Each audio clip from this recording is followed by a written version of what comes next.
status quo.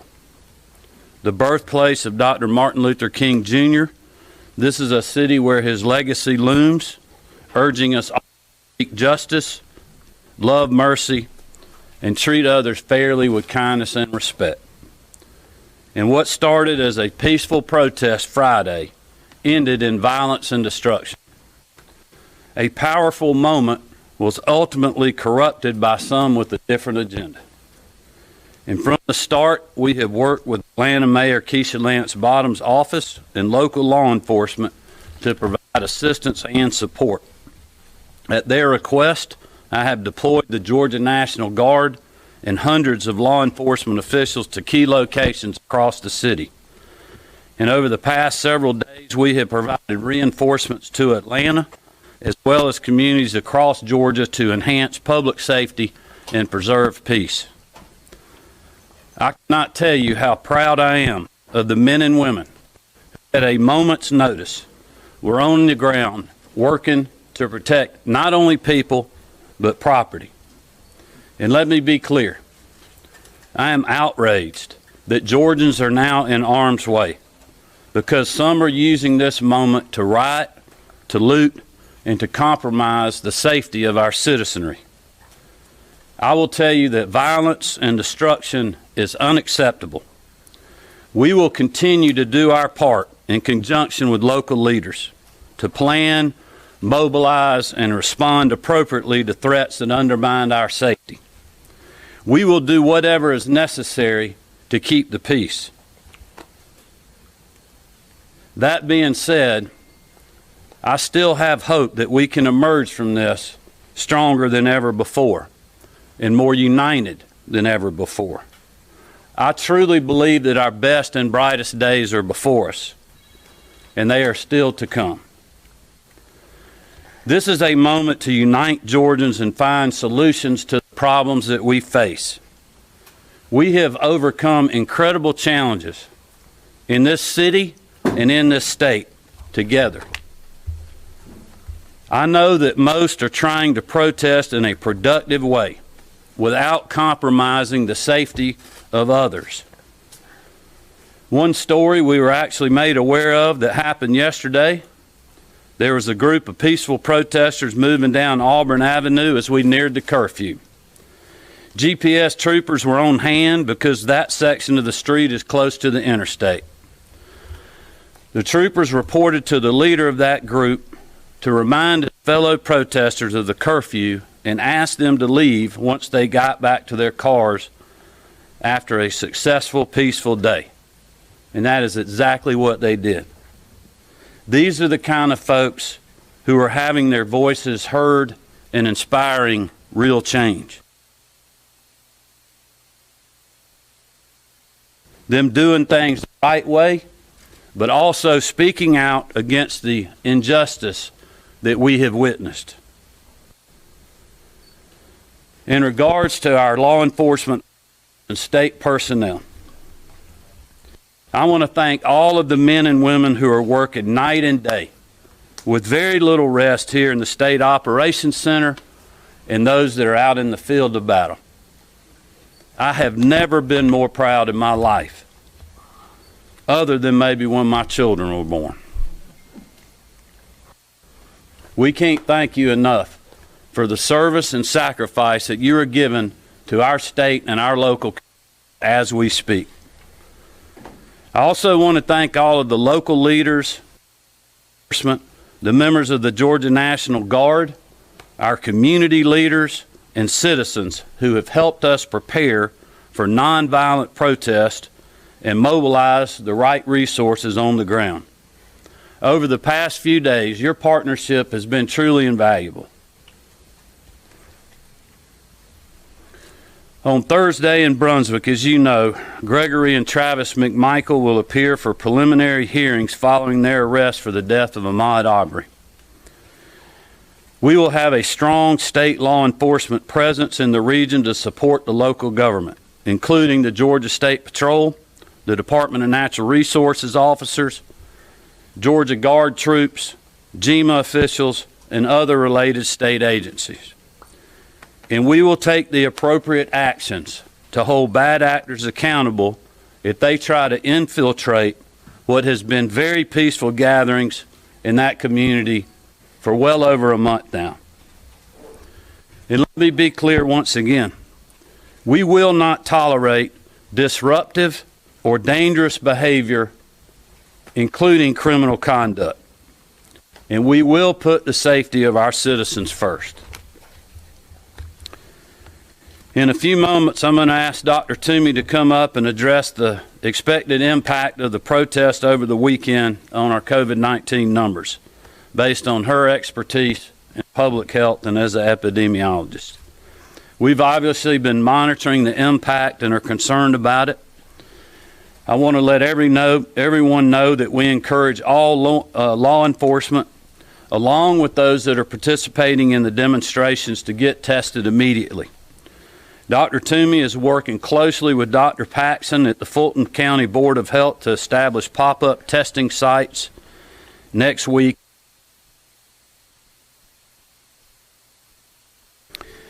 As we take measured steps forward to put Georgians back to work, we continue to see positive progress in our fight against COVID-19, with increased bed capacity, reduced hospitalizations, and a decreasing percentage of positive cases out of total cases.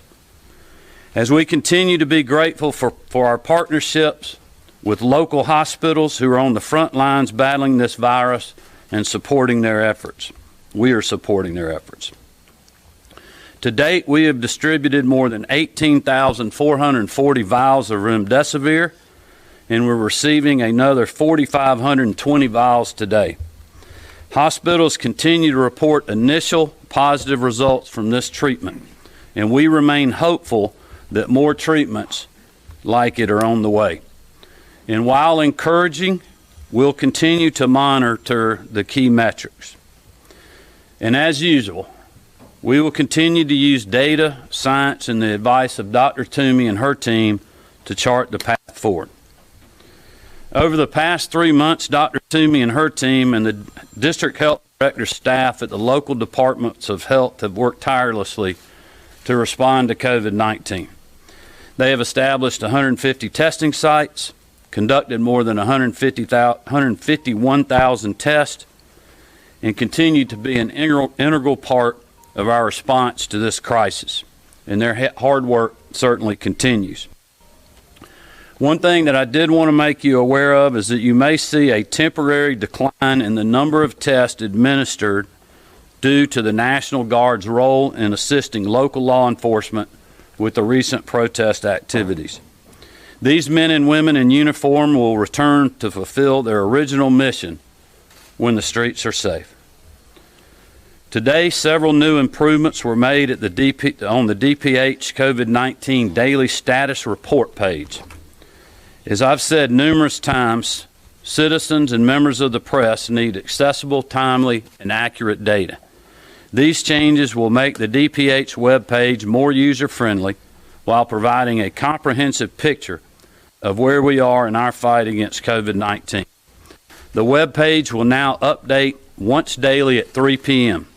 Again, the updates will now start at 3 p.m., allowing DPH officials more time to process and confirm lab and public health lab reports on cases.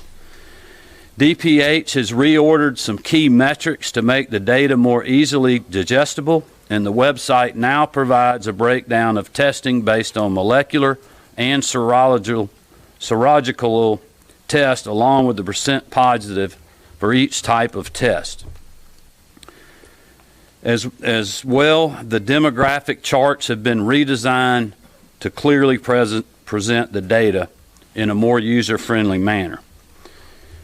And before I turn it over to Dr. Toomey, I want to renew a few calls of action. Please continue to follow advice and mitigate your risk of exposure. We're still battling a pandemic, and we need to stay vigilant. Continue to keep your distance, wash your hands, and do all of the other things that we have been saying for weeks and weeks now. A little bit of good news from the last couple of weeks of my urging and others.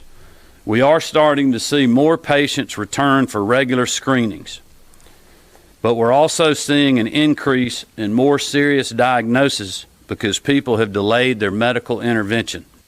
So again, I want to, all Georgians, don't skip your medical appointments. If you put them off, please reschedule now. Do not take your individual health for granted. There are medical facilities all across the state, whether private practice, hospitals, or the like, are ready for you to come back in a safe way. I would urge you to call them or get in touch with them on the way to do that will prioritize your personal health. Again, we are in this fight together, the fight against the coronavirus, the fight to revive our economy, and the fight to ensure liberty and justice for all. I know for one that I will continue to keep the men and women who these folks, many of them, are managing and have been the last several days on the front line of a lot of districts.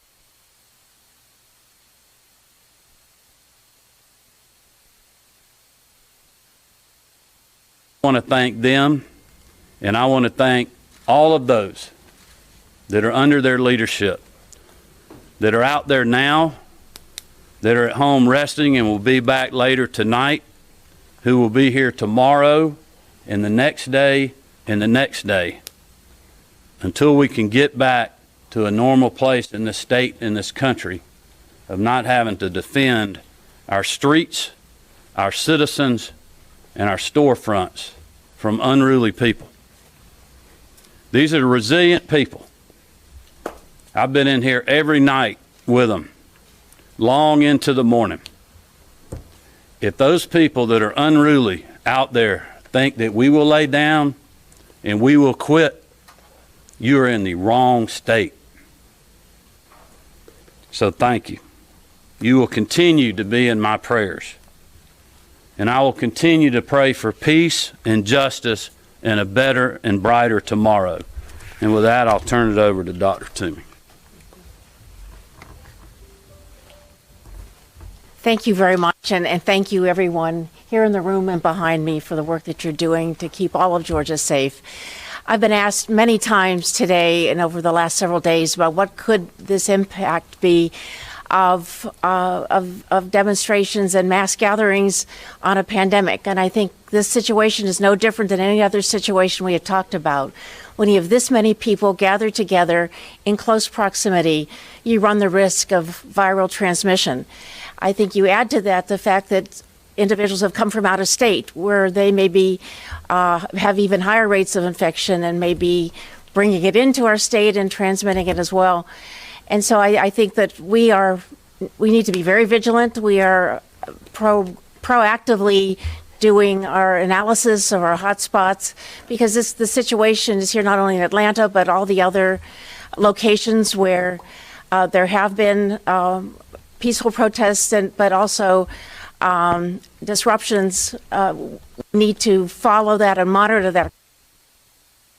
The things that we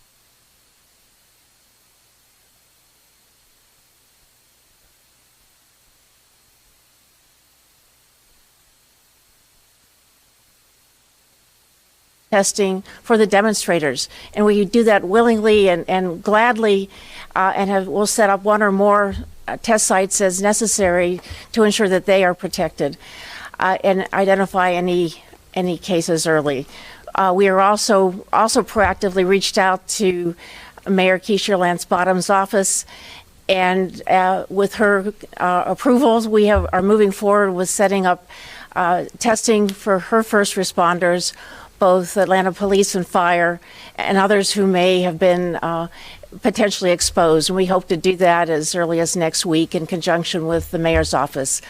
And last but not least, I have reached out and hope to set up testing sites for the state police as well as National Guard and others who may be part of this response team. We want to ensure that everyone who may be exposed unwittingly also has access to testing quickly, and that we can assist in this time to mitigate any potential spread from this demonstration. We want to avoid these disruptions, but most of all, in addition, we want to ensure that the pandemic doesn't spread because of this. Thank you so much. Greg, you want to start us off? No, you're good. Unless all the reporters want to hear your question. Governor, what do you plan to do in terms of the George Floyd protests to reach out to some of the demonstrators and address their concerns? And is there a potential for legislation in this session to address those concerns? Well, certainly, on the legislative session part of it, look, there's all kind of things that are flying around right now, and our office is open to all of them. I've said that before and continue to say that. From my personal standpoint, I'm open to that as well. And we have some folks that are starting to think about that. But I'll be honest with you, our number one priority right now has been keeping our people safe and keeping the protesters safe, quite honestly, because what we're seeing on the streets, if you have a bunch of people that are really upset, and I understand that. As I mentioned in my remarks, we've all seen injustice with our own eyes. If anybody's watched the video of Mr. Floyd, and we understand the reason that people are mad and they're upset. And the thing is, a lot of people were upset and worried, and there was a lot of tension even before this happened because of the pandemic. So it's just an unusual time in our state, in our country. And we have been I've been talking back and forth with a lot of the folks that are helping. Well, I wouldn't say a lot, but some of the folks that are organizing the protests. We're talking to them on the ground every day. They've actually been very helpful communicating with me to let me know what groups are on the ground that are peaceful, and then which are groups that they have concerns about that they don't want their folks being too close to because they know that they're unruly. And that doesn't go to Atlanta. That goes for other parts of the state today as well. So that is kind of my posture right now. When the situation is calm, do you intend to have a dialogue with the organizers of these protests to hear out their concerns? Well, I'm certainly open to having a dialogue with anybody that wants to have that, if they're willing to do it in a productive way. I mean, I think that's what government's all about. I've always done that. When I was Secretary of State, I did it as a state senator, and I look forward to continuing to do that as governor. Richard? Governor, we've heard many theories of who may or may not be behind this, either in GMO, or GBI, or DPH, or rather DPS. Have we heard, is there any single organized group behind it? Multiple organized groups? Or is it just a group of anarchists who decided to get together and do this? Yeah, I've been trying to get where I could get something in my speech today to mention that directly, and I couldn't get the green light to do that because I don't know that we've got confirmation. I might just let Vic or his team, if y'all want to answer what you've been tracking and what you're still working on.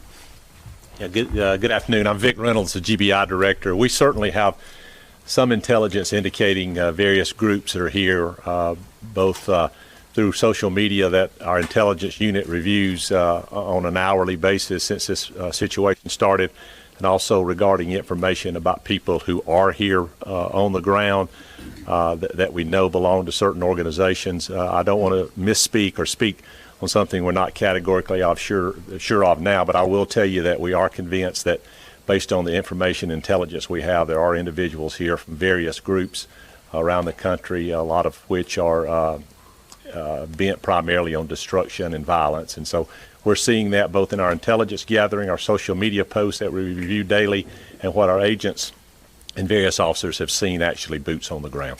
Yes, sir. Thank you, Governor. This question is for Dr. Toomey.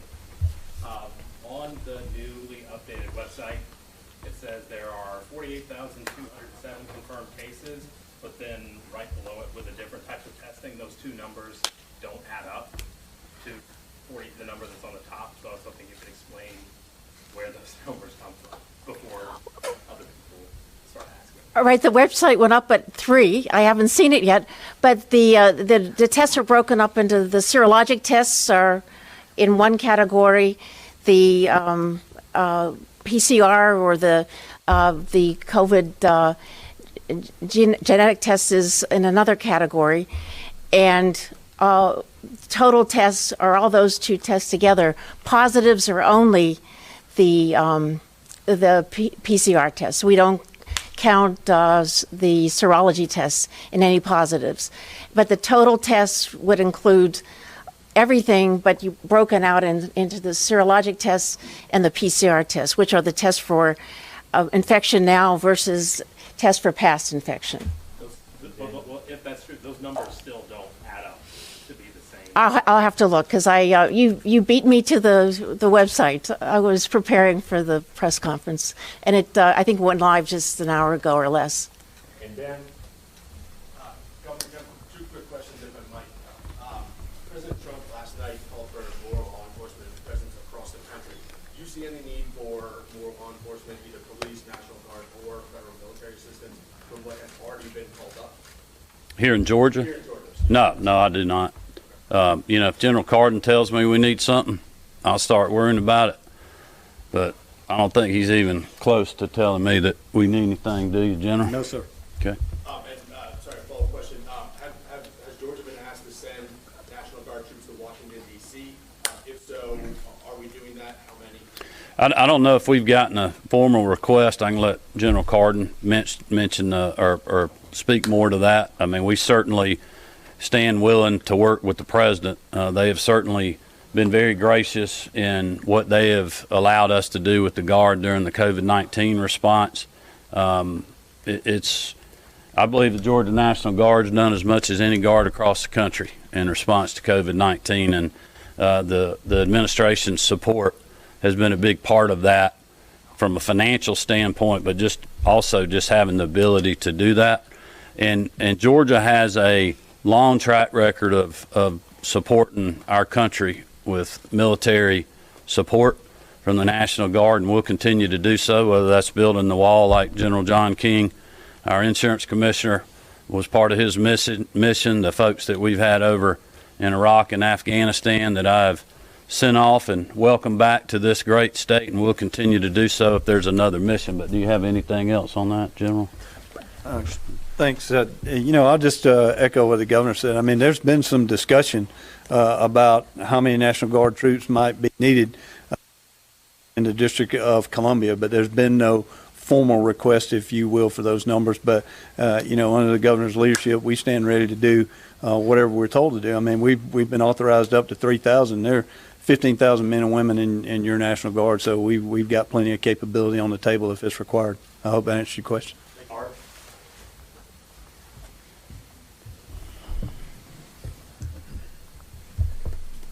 Governor Kemp, after we did our interview yesterday afternoon, there was that commotion in City Hall.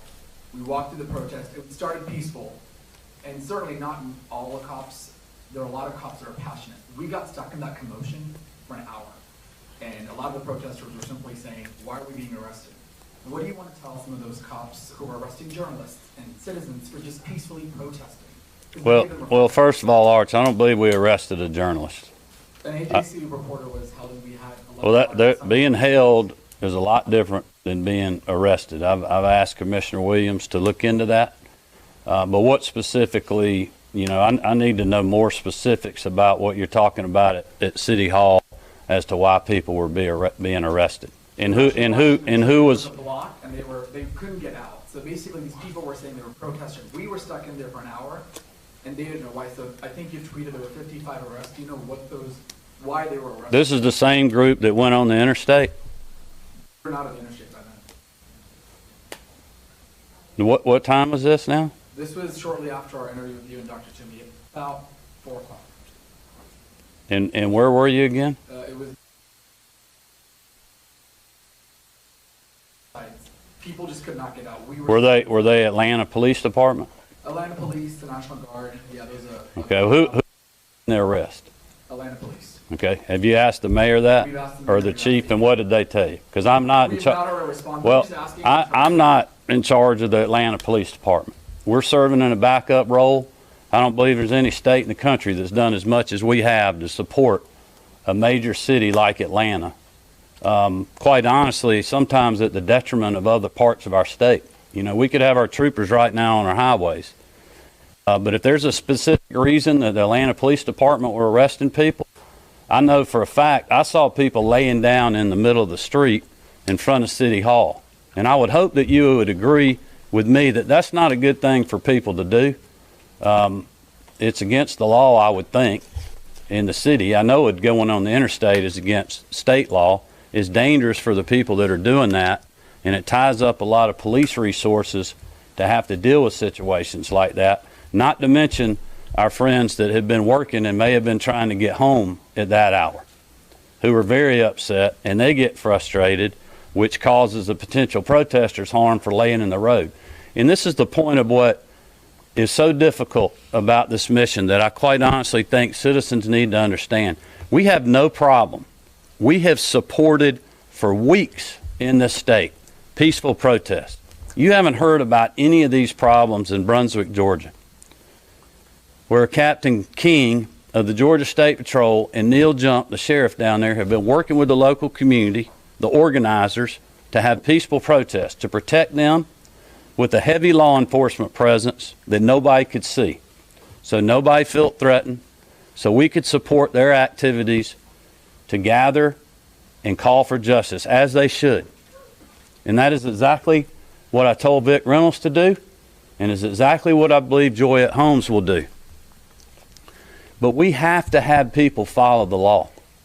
And when they don't, it puts us in a bad spot. And when you have unruly people that are mixing in, and you see them on camera loading rocks in their backpack, loading wood in their backpack, in that same area by the Capitol where we had to shoot tear gas because a car was parked jackknife in the middle of an intersection, and the guy got out and is standing up on the hood of the car, creating disruption. And then people in the background are putting on additional clothing. They're stealing cones off the street to direct traffic so that when the tear gas goes out, they can sit the cone and pour a bottle of water on it to put it out. Those are not people here to peacefully protest. They are here to disrupt, to injure the men and women that are on the streets trying to keep the peaceful protesters safe. They're carrying around milk because they're not going to run when the gas hits and goes home after the curfew.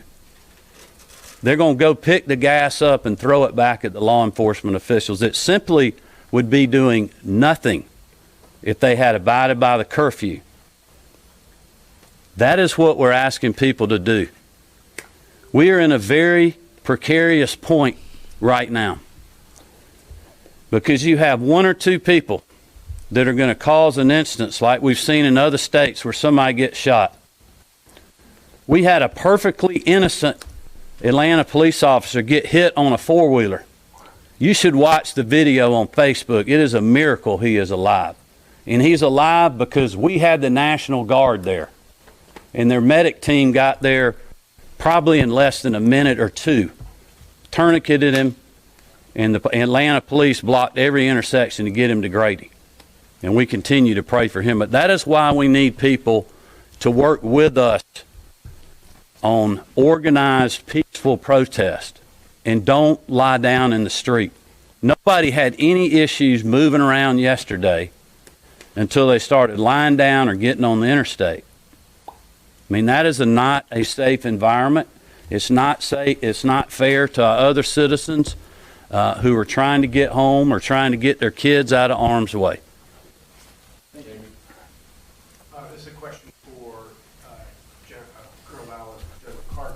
Can you talk about the fatigue factor for your folks, not just physical fatigue, but mental fatigue, having to be out there doing this every night?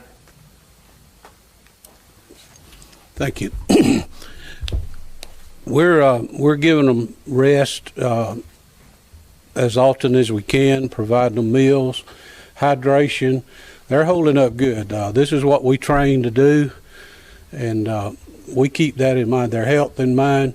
So they're holding up good. Mentally, they're good. The governor and I spoke with a crowd of them last night at the Capitol. Their spirits are high.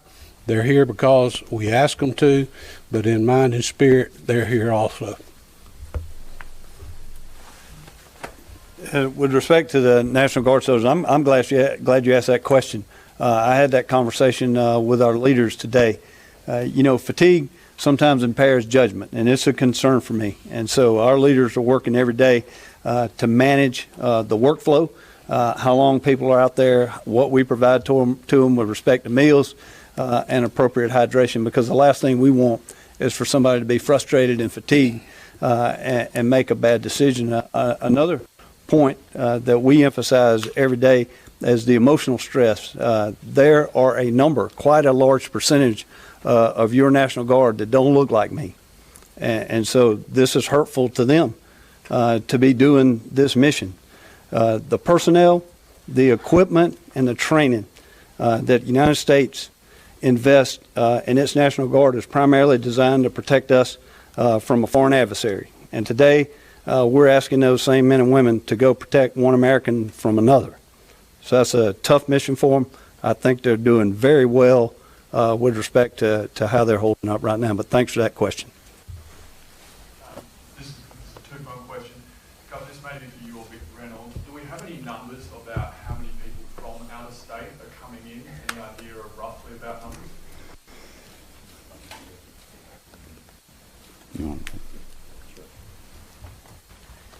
Thank you for the question. We don't have an exact number. I will tell you that our GSAT unit, which is our Intelligence Sharing and Analysis Center, is currently doing an evaluation of the 300 or so arrests that have been made to determine where those individuals are from. We have seen individuals from out of state. We have seen some of the people arrested from out of state that we know of from the first night or two. But our analysis center should have that evaluation done hopefully by tomorrow, so we'll have a breakdown of where everybody is from. Thank you. Thank you. And then also, in regards to the RNC convention, again, North Carolina came out today and said it's very unlikely that they'll get what they need. Do you have any more comment towards the convention happening here possibly? I literally just saw that right before I walked out of the Capitol to come over here. I didn't even have time to read the article, so I don't really know a whole lot about that. And would you suggest, how would you suggest writing in the right way for people who are trying to do it peacefully? Sorry, not write in the right way. Thought we were fixing to have to come after you out there. Look, there's plenty of people that's been doing that in this state for decades. They've been doing it this week peacefully, and this whole, last month peacefully in our state. It's not hard to do. We help, we'll help the organizers. We'll tell them what we're looking for. They've been telling us, quite honestly, the folks that we've been working with and people that we have on the ground. Captain Renfro, she works this district all the time for the State Patrol. She's in communication with APD and may want to add something to that. I was talking to a contact that I've been in communication with.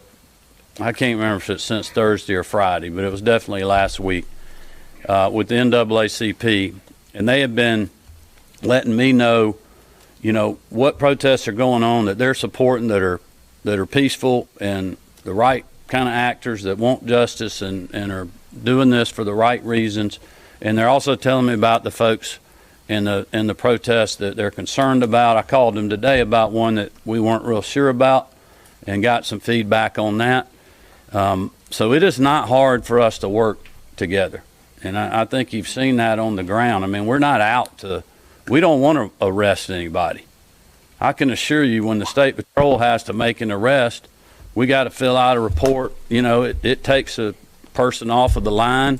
We just soon not do that. We want people to protest and let their voice be heard in the right way and within respect to the law and local ordinances.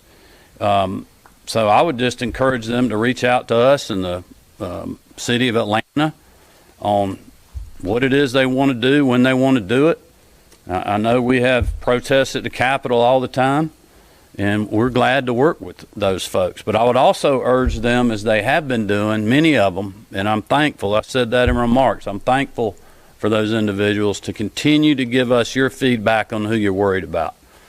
Because the hard part of this job is when things start breaking loose, late at night, right before the curfew, you got the good act, get out of there, not getting any trouble, and you have the bad ones that are suiting up and getting ready and trying to figure out who's who and how you go in there and get them out of there and arrest them and keep everybody else safe that is simply there for the right reasons.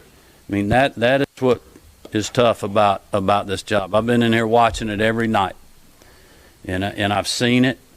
I've felt the intensity of it, and I've also felt the relief of it, thankfully, when it calmed down. And I just pray it continues that way in our state. Claire? Good afternoon, Governor. First of all, I'd like to acknowledge that this question is secondary to all the social justice issues we're facing and safety issues right now. But with so many people working 24/7 with all of this going on, do you have any idea what the current cost is and whether we may have any federal assistance as far as that's concerned? Yeah, I have no idea on the federal assistance. I mentioned the Trump administration and their support for our use of the Georgia National Guard and the way that they're doing it with the 502 designation has been invaluable, not only from a person power issue, but financially for our state. And I'm grateful for that. I don't think I started talking about federal assistance for states or cities for the response. And quite honestly, that hasn't been on the top of my worry list. We'll have to deal with that when we get through this. But there's definitely, you can watch it every night. There's definitely a cost to it. And I know there is to the cities as well.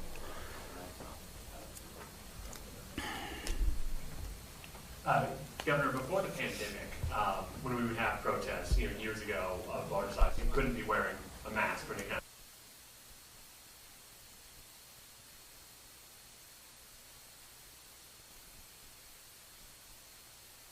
of mask, maybe emboldening some of the troublemakers because they can conceal their identity a little bit more. Is that something you're concerned about, and is there really anything that you can do about it? Well, there's not anything I can do about it unless Dr. Toomey wants me to tell everybody not to wear a mask. I don't think she's going to do that. There's a right time for everything.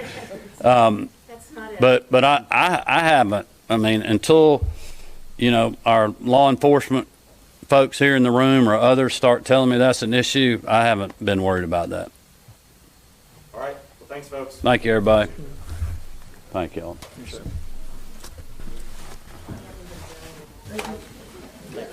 Thank you again. Appreciate your help today. Yes, sir. Good to see you, Joe. Good to see you. Thanks for everything you got.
Right now we're here on Washington Street at the Capitol, and you can see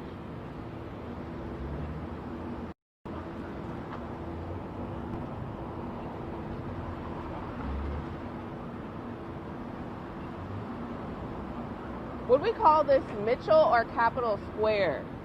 This road. What would we call it?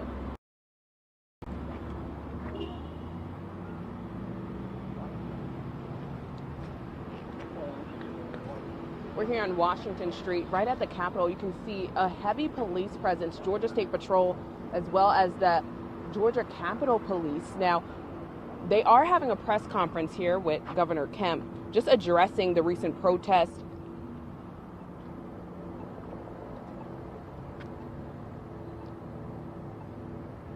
Dispelling myths regarding what actually happened at last Friday's march and rally.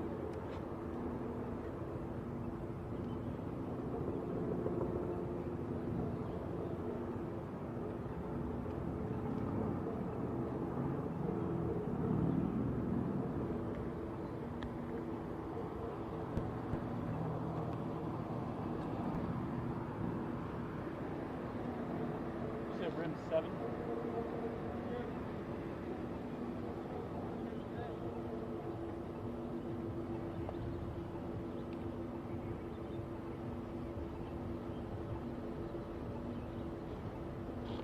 Hey, you said 7? Yeah.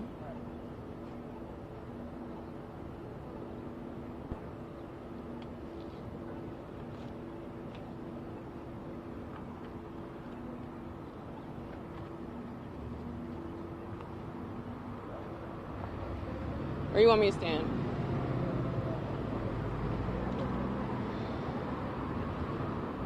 Okay. You hear something? I don't. They're talking. Oh, I don't hear her. Maybe. Karen's talking. Oh, hold up. Let me try again. Maybe I was hooked on. 404 575 2156.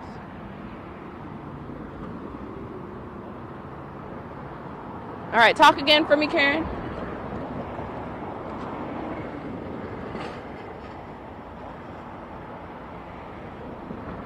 What'd you say again, Karen? Let me try to see. Okay, I hear you. I can hear you. I can hear you.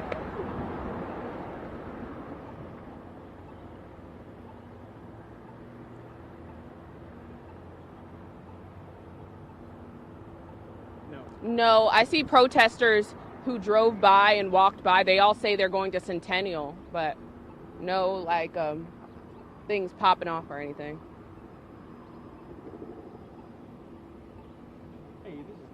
Well, we do right here. Show this real quick.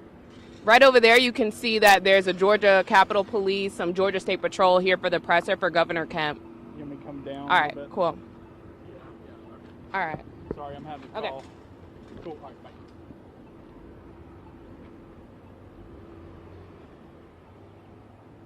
Go ahead and talk for me. 321-321-321. Community advocates who are actually in Atlanta protests, including. All right, so what I'll do is I'll say a couple of things and then I'll move out the way.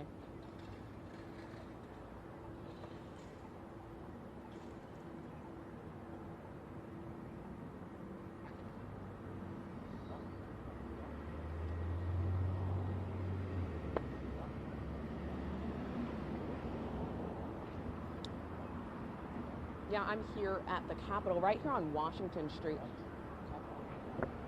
Hey.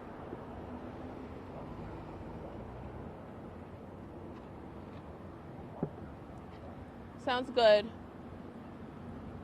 Okay. Yeah, right now I am here at the Capitol. You can see it right behind me on Washington Street. And over here you can see Georgia State Patrol, Georgia Capitol Police, all here because Governor Kemp is having a presser concerning and dispelling the myths regarding the actual protest that happened last Friday, the march and rally, and what the current state of unrest in Atlanta, Georgia is looking like. Now, I do want to say when it comes to protesters on this roadway, we haven't really seen many. We saw a few who are all walking toward Centennial Olympic Park, even some who drove by, stopped, talked to us, even offered us some water. So A lot of people seem calm. They just seem like they want to get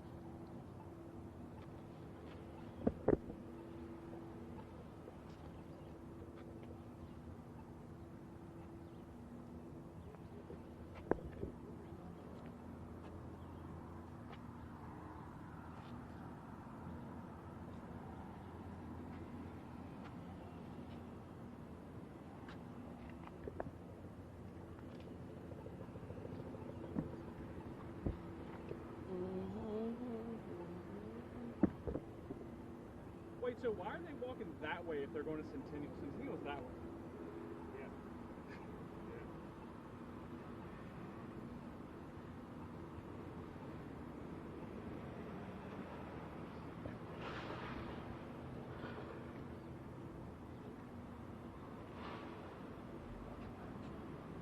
actually at the Atlanta protest, including protest organizers who will speak and dispel those myths regarding what actually happened at last Friday's march and rally.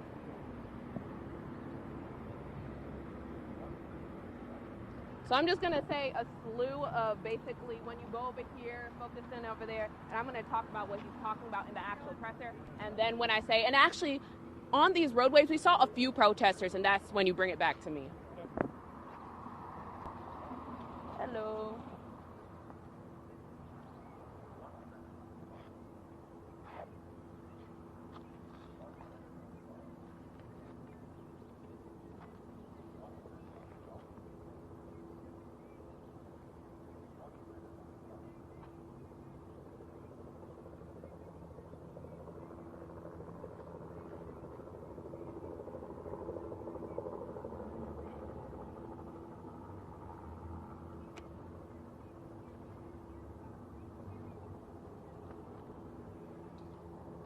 Hello, y'all.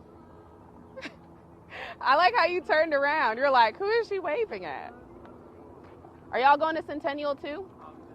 You just left? You're wrapping it up for the day? Something like that, yeah. Yeah.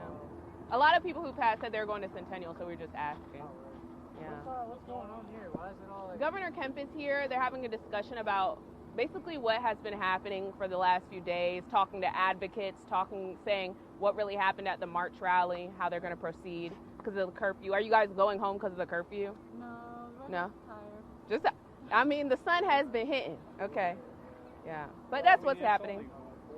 It is. It's pretty early. Yeah. Get some food, rest up. Well, we've been on a detox, so we haven't been eating. Oh, okay. So energy's kind of low. Yeah. Yeah. No, I feel you. Well, have a good rest of your day. Thank you. What'd she say? Okay. Oh. Okay. So my feed goes in and out. I might just turn it off. Okay. Can you hear? Yeah, I can hear it.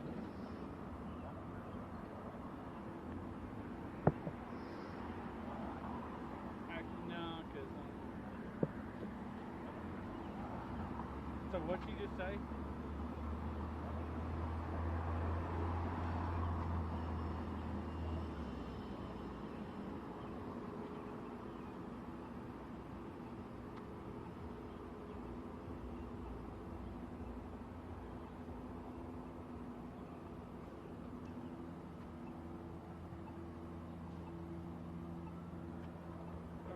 Mm-hmm.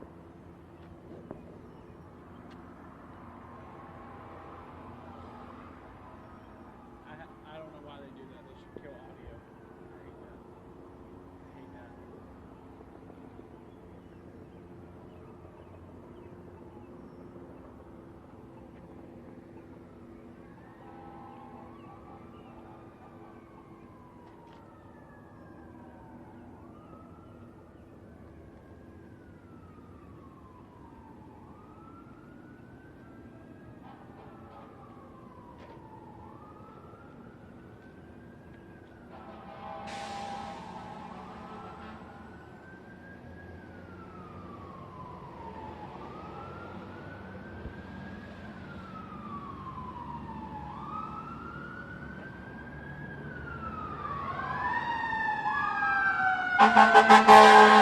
that. Thank you.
After Ashton. Yeah.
See, this runs off cell service.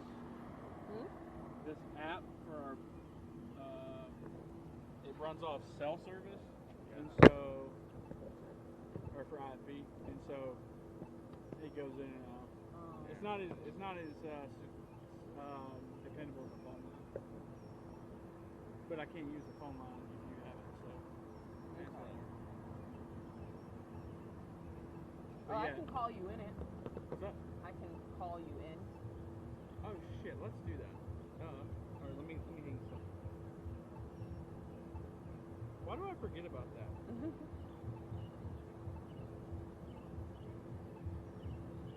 Cool.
It's after Ashford then. We're after Ashford?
Can't hear any of this.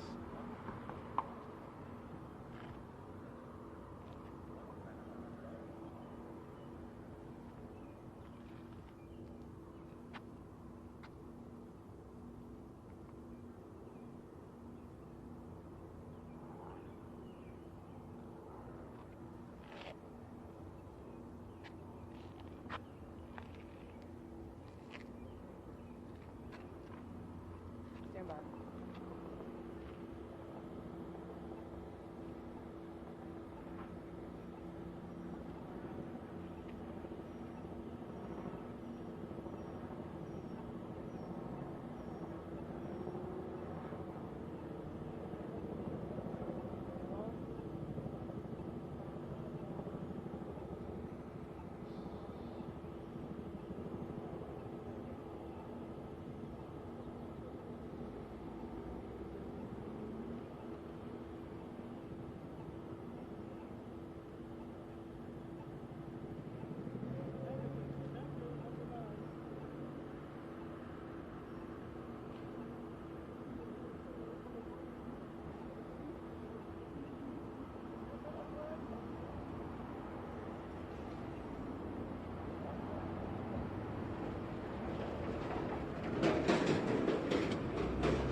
Yeah, of course, Rick. Right behind me is the Capitol. We're right here on Washington Street. Now, I know you see a mass police presence on this road, and that's because Governor Kemp is actually here at the Capitol talking about the current state of unrest in Atlanta, Georgia, dispelling the myths regarding what actually happened at last Friday's march and rally. Now, community advocates who were actually at the Atlanta protests, including protest organizers, are going to be speaking here, just discussing ways as to emit change as well as what's going to happen moving forward, especially because we do have that curfew. Now, I did see some protesters pass by here on Washington Street in little groups, not massive march, but just little groups as they went either toward their car or they're ending their day. I spoke to some of the protesters and they said it's been a long day, they're hot, but they're going to continue to take a break and then come right back out. Now, I did see someone who was driving who was a protester, even offer us water. So everyone seems very peaceful. Right now, it seems as though the main focus is making sure everyone's voice is heard, making sure there's results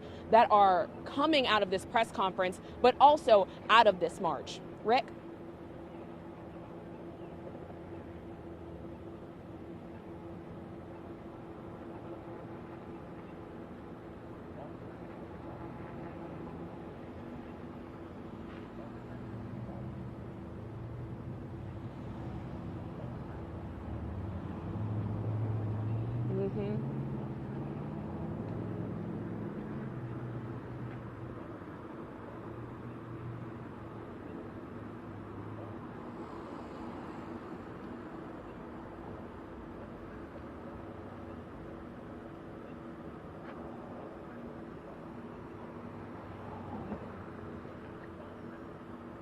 Right.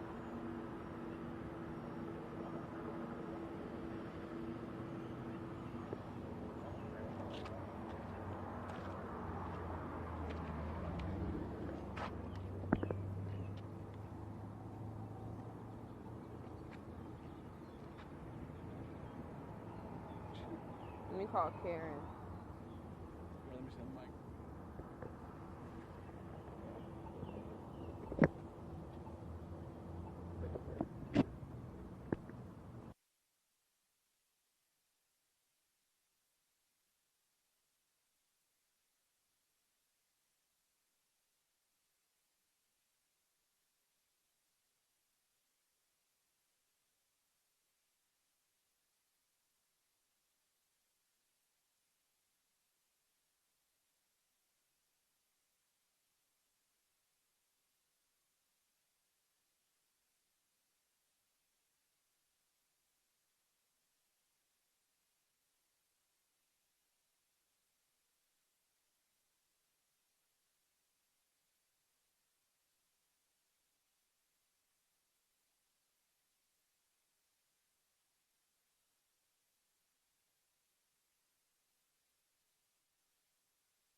Hey, sweet. Just make sure you can see me again online. I'm like Yeah. really cute. Yeah, I just powered up. Yep. Alright, cool.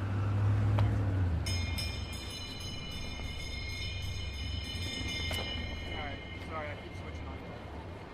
Yeah, I just want to stay out of your shot.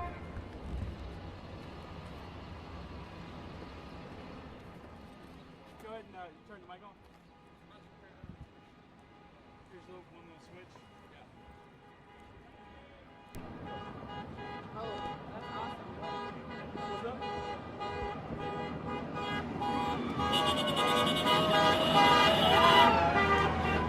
Can I get on live with you? Oh, we ain't live yet. Whoa. For sure. You can. You want to?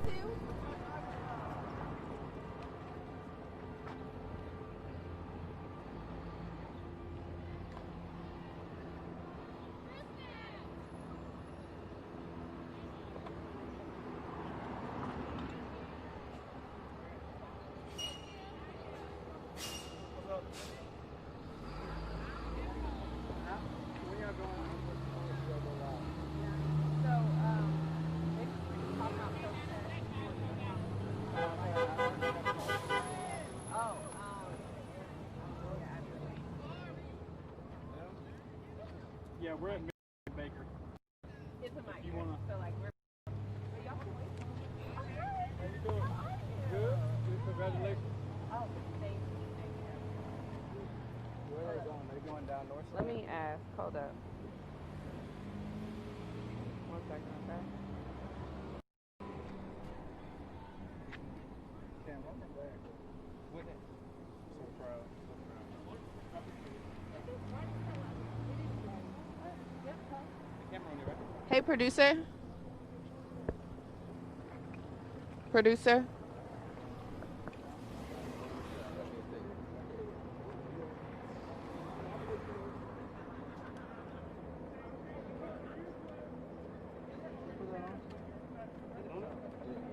Is my hit. How you? Good. How are you doing? Doing all right. You want to walk down a little closer? Closer to the thing? That way. Oh, closer to it. Yeah. Okay. That would be good interviews, though. Okay, we can give them. Okay. If you want, you guys can walk that way with us. We're about to go closer to We're where just gonna go everybody's at. closer. There's nobody over there. There's nobody? No, they all walk this way. Everybody walks this way. There's people over there. There's there's probably like At least 100 over there. people over there. The big crowd went that way. Oh, okay. So is everybody just marching around something? They're gonna march around. I'm thinking they're going down north side. They back might up go. there They at the might end? actually go back to the. They're going down north side. Right. Or Ivan Allen. They're gonna go down to Ivan Allen. Coming across? Okay. Coming back up Centennial Park? No, they're gonna make their way to the Capitol officially. Okay.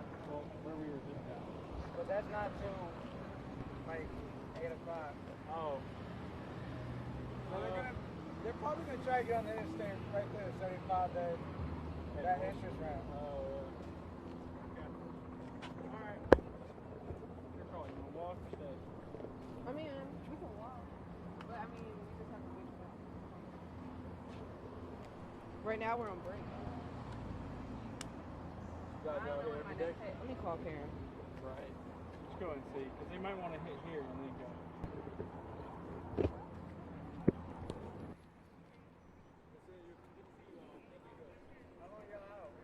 I'll be all night.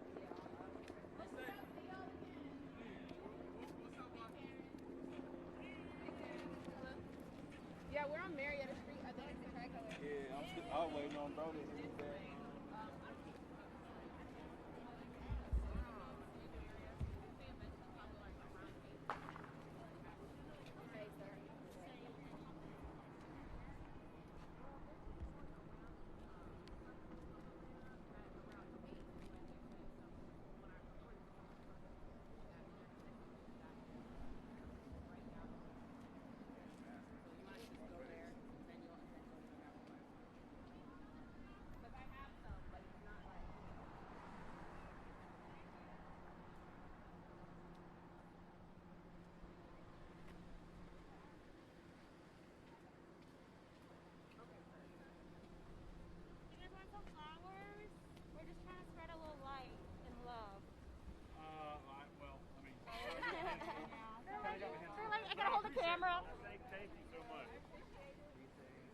Thank you. I'm guessing they asked Yes, y'all by now. ma'am.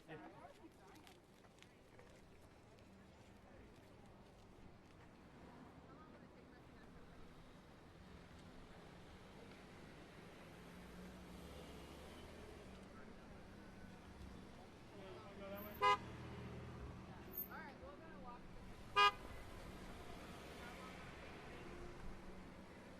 mean, we can just do it here, walk. Yeah, do the other, like 2 blocks.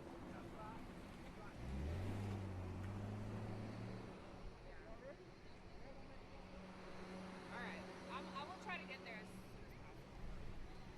Alright, got it.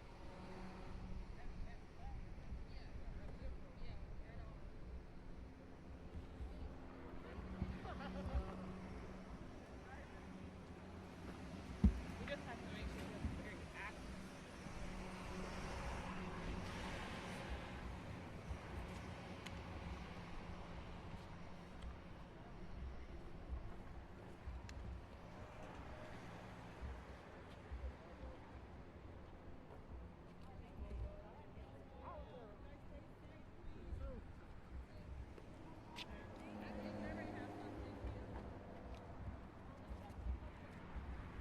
They're posting up over there.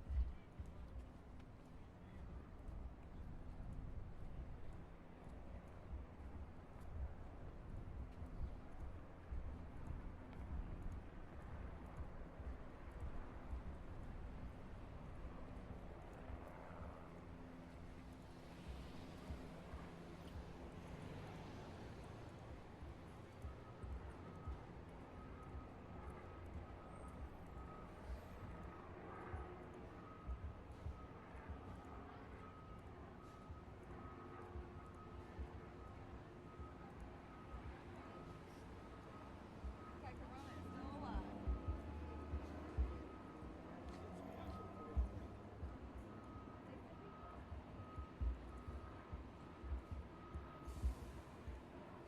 Right over there. I got it blocked off.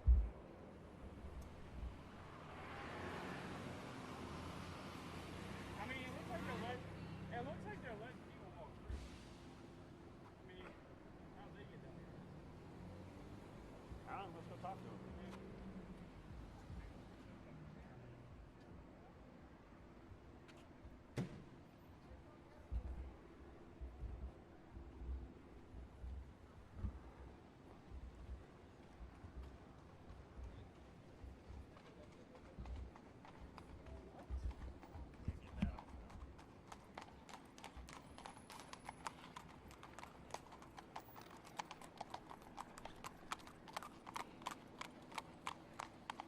I am dead.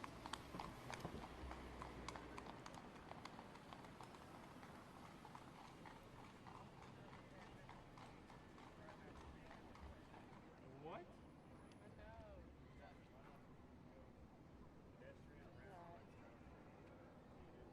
don't know if they're lining them up that way, but you can walk them up.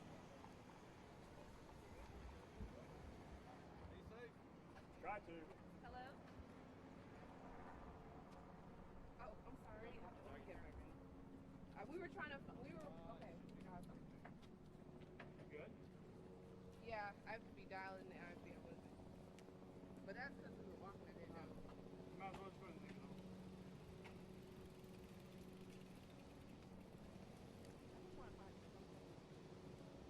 Can you dial me into with your there? It's over with.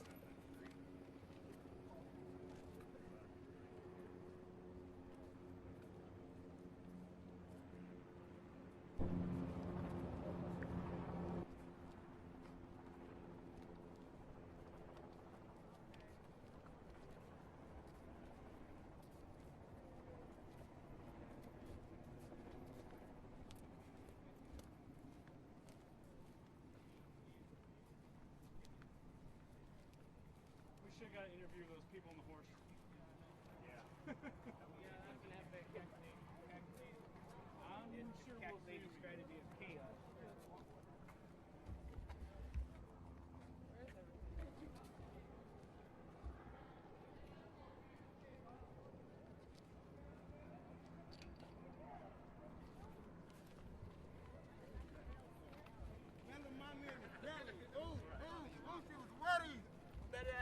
Jelly.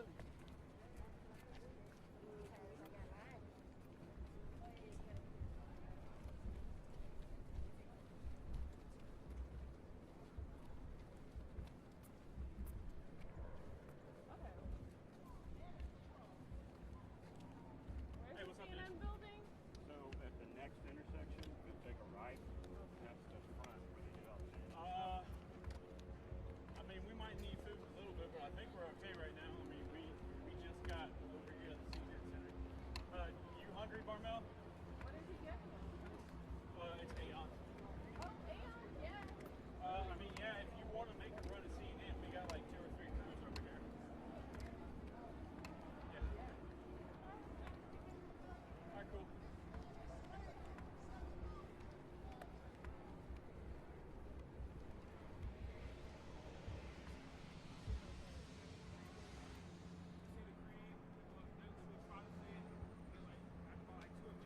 Oh, crap. Hey, can you dial me back in, Marmel? Marmel, can you dial me back in? Sorry. I had to take another vehicle.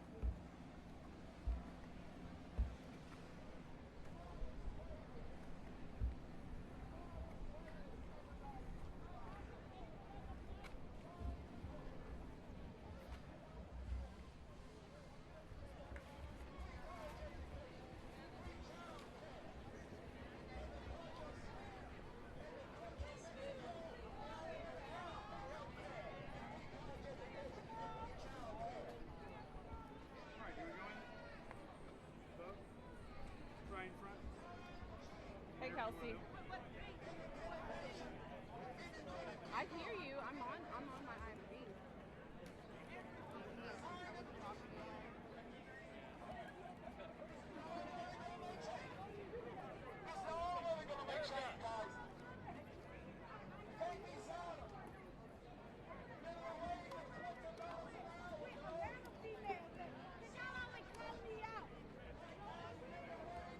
Oh yeah, I do these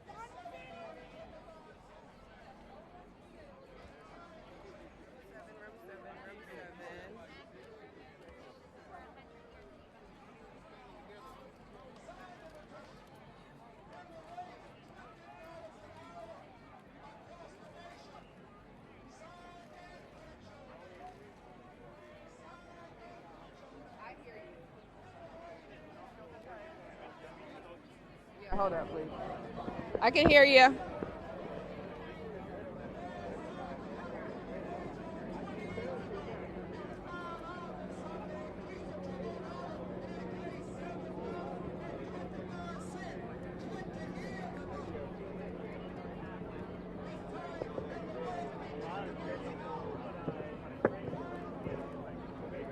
You said I'm after Astrid, Kelsey?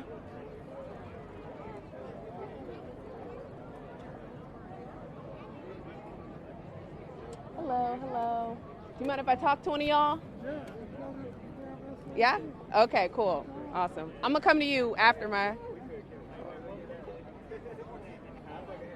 I'm right here at Centennial Olympic Park and the intersection of Marietta Street. Stand by.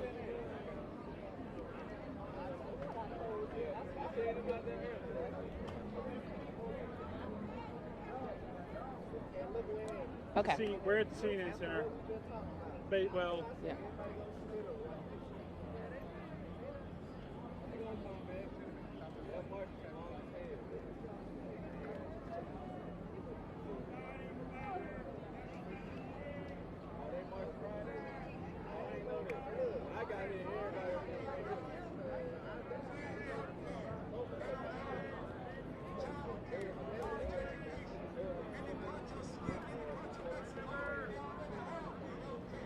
Okay, sounds good.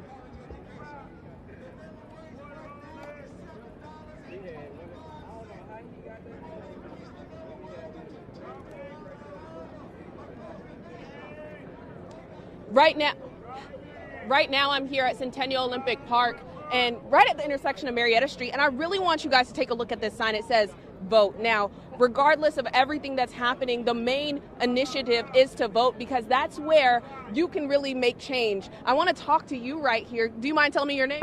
My name is Nathan Knight. I'm president for the Kemp's Southern Christian Leadership Conference. Okay, so why is this sign so important, especially today? This sign is important because we took it to Selma, Alabama, and walked 54 miles from Selma to Montgomery because people died there for the right to vote, and vote is how we're going to change what's taking place in this country. These young people are going to be professionals one day. They're going to be politicians, judges, legislators, presidents, and we expect great things from them. This generation is showing me what happened in the 60s when I first got in the movement. And I am very, very inspired by what's going on out here. There's a lot of negative things that people are trying to put into what is taking place. But that do not change the determination and effort that these young people are putting into wanting to change law, one justice, one government, one constitution, one people. Oh, okay. I love that. You heard him. One people. Now, it is looking a little bit lighter than how it was looking yesterday. That's one thing we see, but it is early. It's only around 5:30 right now, or 5:56 rather. But people are slowly but surely collecting, and people are all over Atlanta. We saw people walking not only around the Capitol, but then they started coming to this direction. Some people even had a bus with a bunch of people in it, just advocating for their rights to be heard. And we also saw someone on a horse. Now, we weren't able to get them, but they were just riding on along. Again, the whole initiative and message is for George Floyd. It's for people's rights, and it's for your voice to be heard. In Atlanta, I'm Barbara Lyons. Back to you guys in the studio. We can't be heard if we're quiet. No justice, no peace. No justice, no peace. No justice, no peace. No racist ass police. No justice, no peace. No justice, no peace. No justice, no peace.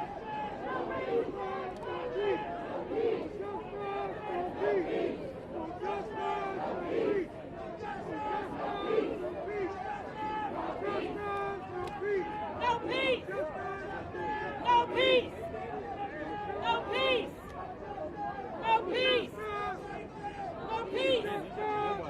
Prosecute the police!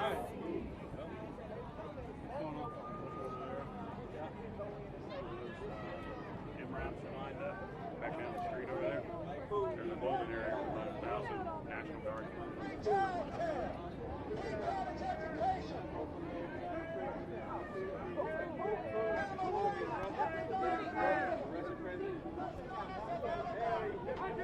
Sounds like we're on break right now. Where'd he go? I think he's going to try to get a shot at the holding area with all the National Guard. Okay.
them are on the other side. Oh, okay.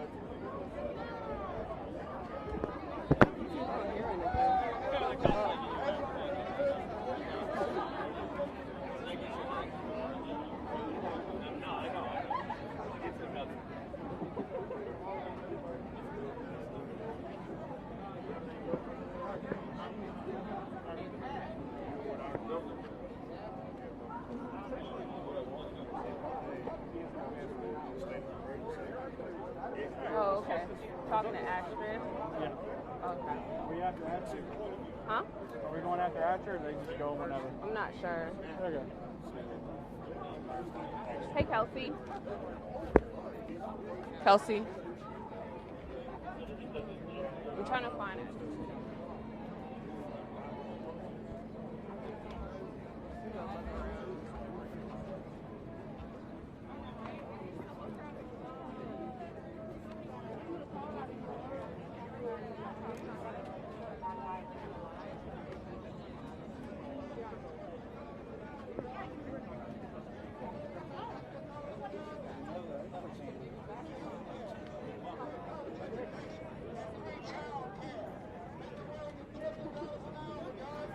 I think she. Brittany, Anthony, and Richard Reader over there. She's reached yeah. All right, you want to go somewhere else? You want to go in the back?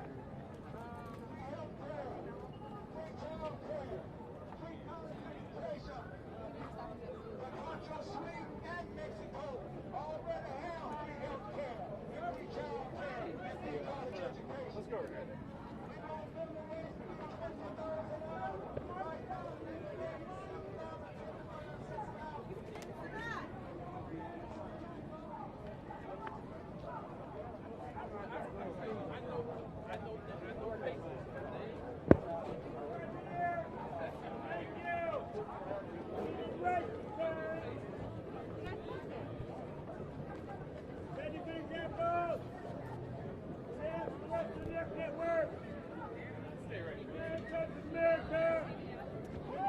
How are you? Just trying to raise the vibration of that lady. Actually, take a breath in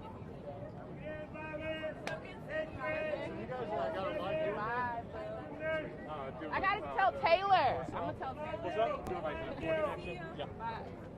I had to build one of those for a few shows, and I was like, oh, Speedify is a great program. Yeah. If I had it my way, I wouldn't even have all this crap on. Yeah, I actually. Audio, I mean, it's from like about 3 years ago. And now here, especially when it gets crazy, you need good. Well, I've got that focus pull, so it's like, in your case, you can hit up here, get that nice depth of field, on the side. I'm usually in TV, so yeah, I guess I'm not. You guys are CBS?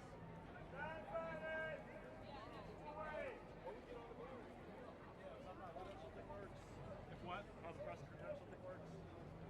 I mean, you guys are gold. I've got mine in my pocket. Joined the march. But other than that, yeah, I don't know. Mine's all Eastworks stuff, so I don't think they'll give a shit. Put it up here, but after I got a mask, headphones. Okay. That sounds like an IFB talking. Right. No problem. Thank you guys. No problem. So what we could do is just walk through the crowd. Okay. You heard me? Yeah.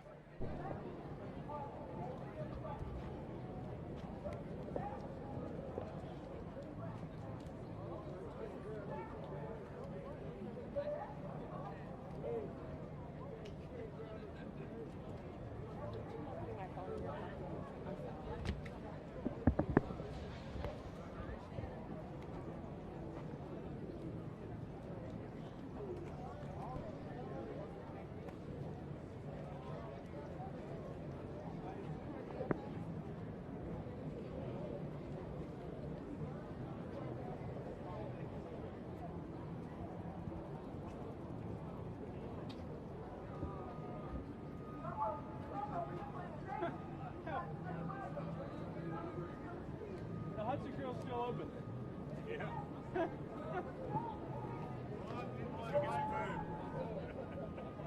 Money.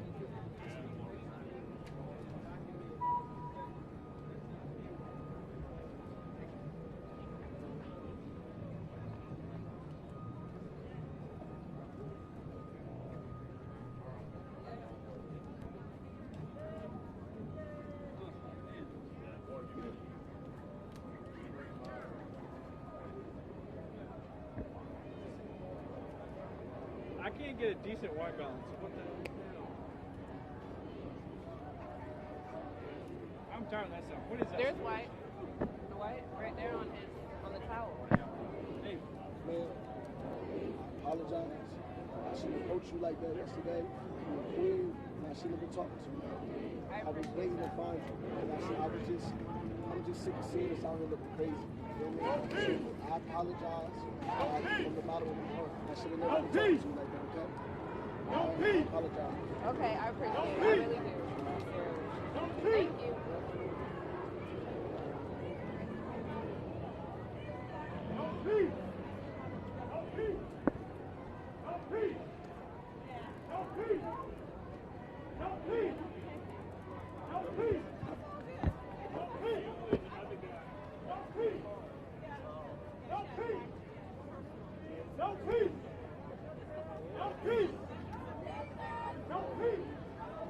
I'm tired of that incident, man.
Okay. All right.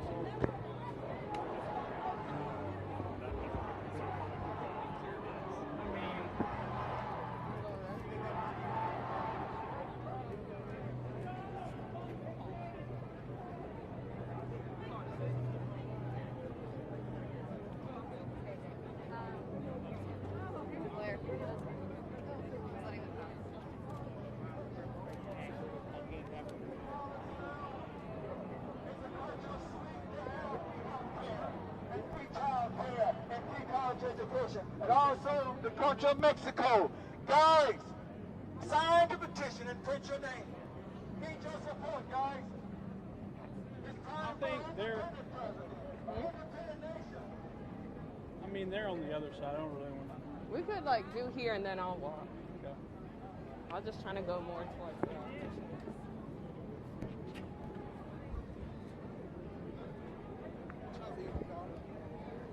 You've been out here like every other day, right? Oh, no. No, you've been doing a great job. Oh, thank you. I'm the Commissioner, Fulton County Commissioner. This is Keith James, Solicitor General. How you all doing? Hi, hello. I'm sorry, I'm like multitasking, so I'm listening. So if you see me like, I'm listening. You know, we're our office. I guess we're the youngest elected countywide. How's it been for you? It's been interesting. Lots of calls, lots of concerns, and you know, in the middle of the coronavirus thing, on top of it, really, we had a lot of really rural citizens. So what, Commissioner of what zone? From Fulton County. Fulton County. And this is the Solicitor General for the county. He charges prosecuting. So we've, hey, it's been something. Yeah, hearing people's voices. Has there been anything in particular that you're going to change? All right, man, I'm going to do it. Well, we've got a meeting tomorrow, and we're not looking at any ordinances or resolutions for, you know, in light of this, but obviously the coronavirus stuff has got us with some things different. But I think we need to take a look at this, you know, this racial tensions countywide. You could get a trip. It's an this one thing, a lot of people cannot see it unless you're on the other side of it. Would we be able to talk? So we should be going live soon. I think we're on break right now. You've been doing a heck of a job here, boy. I mean, this is not, we've been watching for this. Yep, 46 as a whole, our whole team has been killing it. But this is not something for one of the senior reporters. You gotta be pretty agile. I mean, it does have you breaking out of the bed. I want your advice.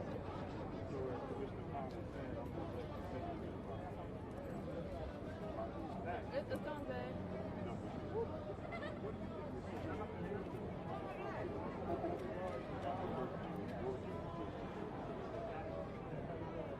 What would I suggest? I don't know. I would just like, why is it late, but it's more here. The reason they're still here, but then again, there is something that's delayed. So here comes them, I think. What we do is we translate their voice. I've heard a lot of people push for a hate crime bill statewide. I think that's something they've taken a look at before over the years. But I think this legislative session here, the remainder of it in June, I think is probably going to be talking power out of that. So what I'll probably do, after I talk about the crowd a little bit, I'll be like, I'm here with the Fulton County Commissioner, and then Do you have that on mute? no. Okay, yeah. Oh, it was going. Because I could hear it. Okay. Stand by.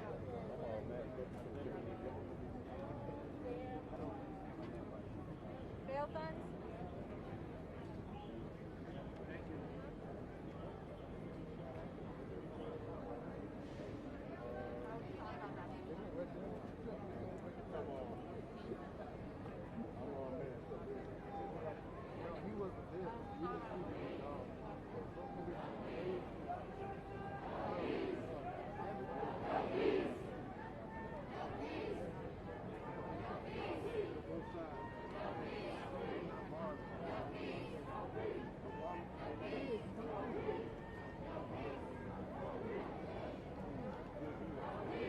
Yeah, so we were outside of the Capitol, but what's interesting, protesters did walk past, but they said they're all coming down here to Centennial. But the reality is they've been all around the Atlanta downtown area, just walking, protesting, making sure their voices are heard.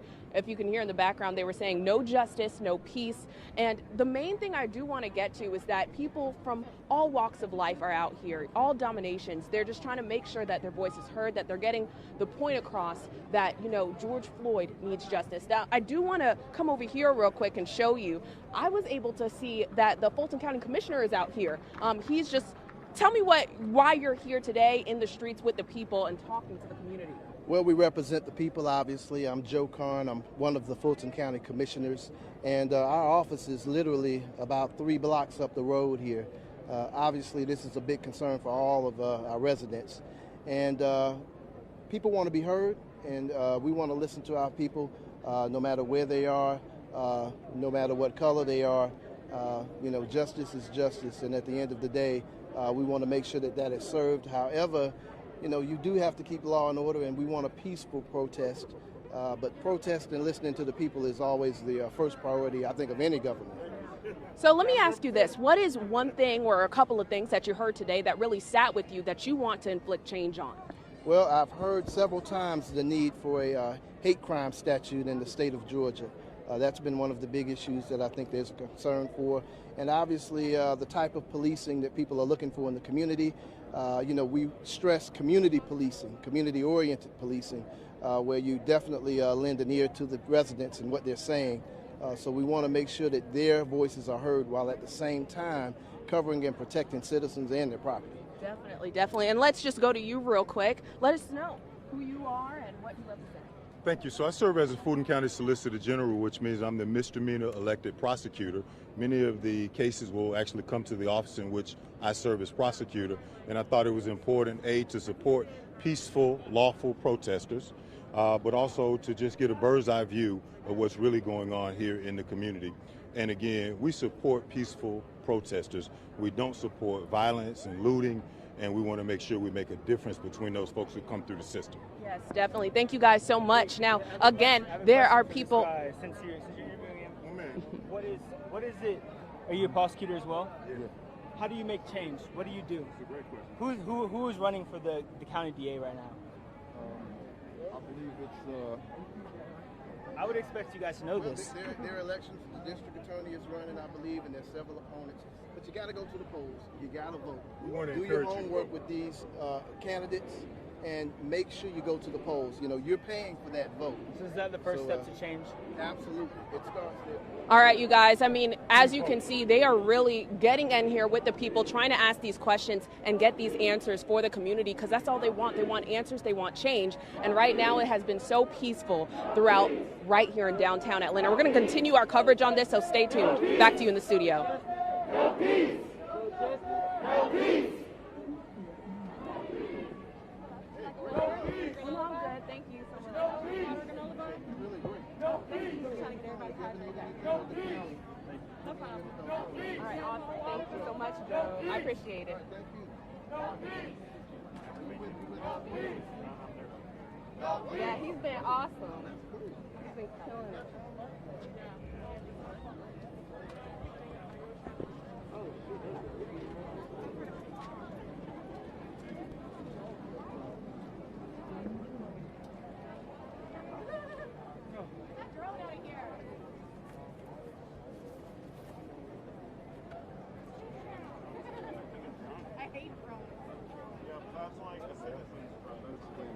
Okay, awesome. Thank you so much.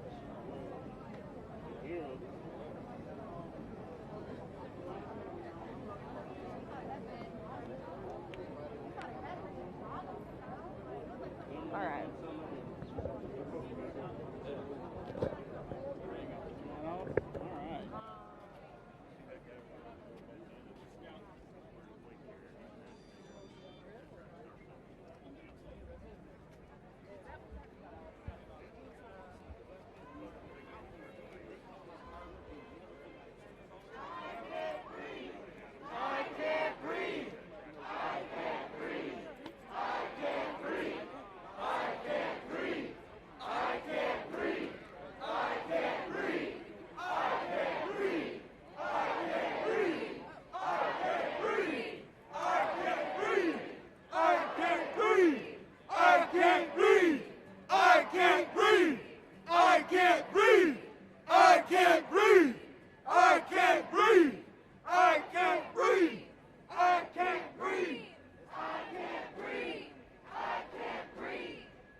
Why the fuck is y'all acting the way he is? She's trying to talk.